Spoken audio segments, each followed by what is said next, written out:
Okay, in this video we're going to learn how to multiply mixed numbers. First thing we're going to start off with is reviewing how to turn mixed numbers into improper fractions, because that's going to be our first step. So let's try 15 and 4/5. We need to turn 15 and 4/5 into an improper fraction. So we have to use what we call Texas. So you take the denominator and multiply it by the whole number, so 15 times 5, and then we're going to add 4 to that, and then that's going to become our numerator. So let's do 15 times 5. 5 times 5, that's 25. 5 times 1 is 5, plus 2 is 7. So 15 times 5 is 75, plus 4, that's 79, and you put it over its original denominator, which is 5. So 15 and 4/5 is 79/5. We'll try another one. -9 and 2/3. So we've got to multiply. So 3 times 9, that's 27, plus 2, that's 29, and it's over 3.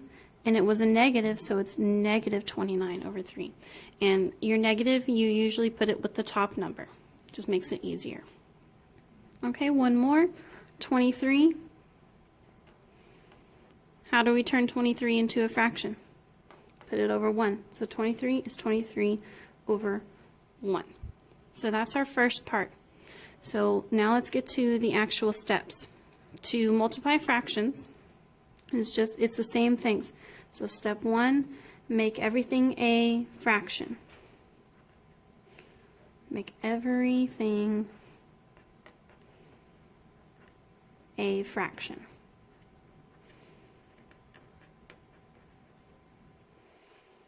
Step 2 is to multiply the numerators.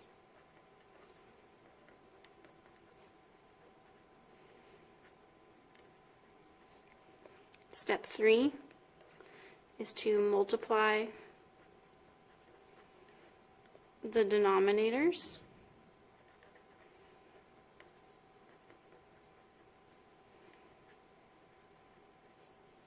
Which are your bottom numbers.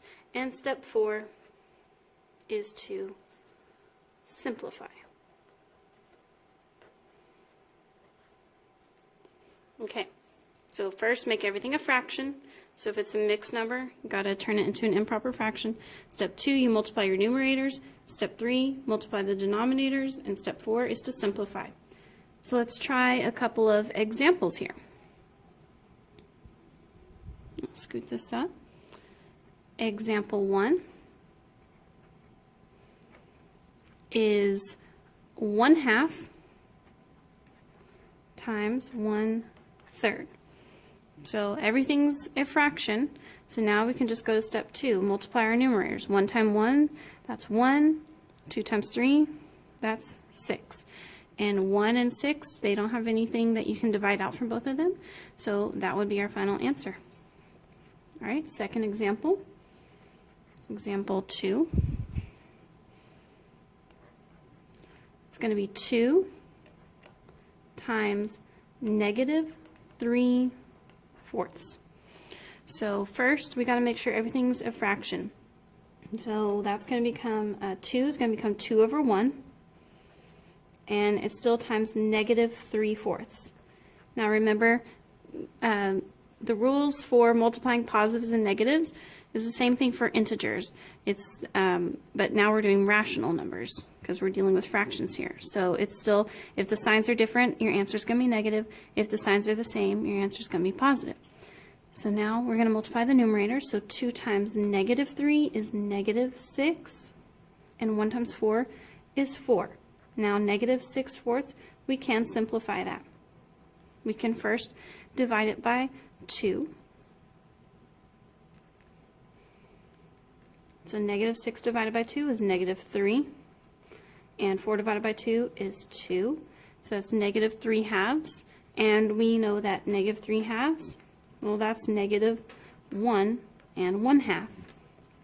And if you don't remember how to turn an improper fraction into a mixed number, then you need to go back to the multiplying fractions video, the first one.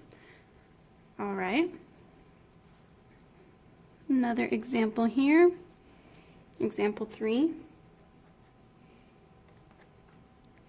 Negative 2/7 times 3/8. Okay, now on this one I want to show you something that I haven't talked about before. It's called cross simplification. So what you can do before you even do the problem, you look at the diagonals and you see if you can divide anything out on the diagonals. So 7 and 3, can you divide anything from 7 and 3 together? No, they don't have any common factors. But look here at the 2 and the 8. Okay, we're going to ignore the negative sign on there for just a second. Just look at 2 and 8. Can you divide 2 and 8 by anything? Yes, you can divide them both by 2. So what is 8 divided by 2? It's going to be 4. What is 2 divided by 2? It's going to be 1. So cross-simplifying helps you to simplify your problem from the very beginning. If you notice, we could have used it on example 2 here. We could have simplified that 2 and that 4 on that diagonal. So now we're going to go and we're going to multiply. So now our numerator is no longer 2, it's now 1. So we have negative 1 times 3, which is negative 3. And 7 times 4, that's 28. And now, since we already did our simplifying in the beginning, there's nothing left for us to do here. So it's just negative 3/28. But you always want to check that you have simplified everything to its lowest amount. Okay, let's do one more. Example 4. 1/4 times 8 and 4/9. Remember, if you see two numbers next to each other in parentheses, that means to multiply. So our first step here is going to be to turn 8 and 4/9 into an improper fraction, because right now it's a mixed number. So let's do that right here below. 8 and 4/9. Okay, so we're going to look and we have to multiply 9 times 8. What's 9 times 8? 72. So we have 72, and then we add 4 to it, that's 76. So we have 76 over 9. That's what 8 and 4/9 is as an improper fraction.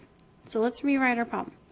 1/4 times 76/9. Okay, now we can go through and multiply. We can check and see if we can cross simplify. I know for sure that 76 and 4 are both divisible by at least 2 because they're both even numbers, but I want to see, maybe it's divisible by 4. So let's check. 76 divided by 4. 4 goes into 7 one time. 4 times 1 is 4. 7 minus 4 is going to be 3. 4 won't go into 3, so we bring down that 6. 4 times 9 is 36. So it actually is divisible by 4. So we can cross simplify. It's going to make our problem a lot easier. So 4 can be divided by 4, and that's 1. 76 divided by 4 gave us 19. So now we have 1 over 1 times 19 over 9. So let's multiply. 1 times 19 is 19. 1 times 9 is 9. And 19 over 9. Now we have to turn this improper fraction into a mixed number. So let's figure out how many times does 9 go into 19? It can go in there twice. And 9 times 2, that's 18, right? So it goes in there 2 times. 9 times 2 is 18. What's 19 minus 18? 1. So this is 2 and 1/9. That would be your final answer. And then one problem that I want for you to do, and make sure you have it down before you come to class, is going to be 5 and 1/3 times, and we're going to make that negative 5 and 1/3 times negative 3. So I want you to find out what this answer is going to be and bring that for me in class.